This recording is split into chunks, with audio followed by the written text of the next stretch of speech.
ఈ కల్తీ లడ్డ విషయంలో సిట్ కానీ సిబిఐ కానీ ఒక రిపోర్ట్ ఇచ్చినా కూడా సుప్రీంకోర్టుకి ఇప్పటికీ కూడా మళ్ళీ వాళ్ళు ఫ్లెక్సీలు వేయడం దీన్ని ఎలా చూస్తారు?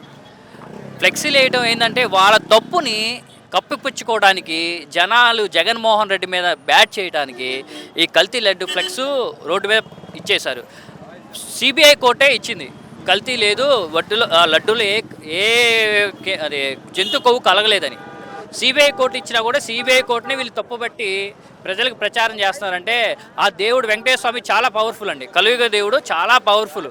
ఓకే, ఆ దేవుడిని నమ్ముకున్న వాళ్ళు ఆ దేవుడి లెగిస్తే దేవుడికి దొంగ నమస్కారాలు పెట్టేవాళ్ళు కాదు. దేవుడు చాలా పవర్ఫుల్.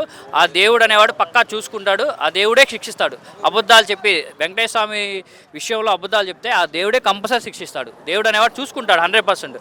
ఫ్లెక్సీలు పెట్టి జనాలను రెచ్చగొట్టి కార్యకర్తల మీద అనవసరం కేసులు పెట్టి చాలా అంటే చాలా బాధ పెడుతున్నారండి.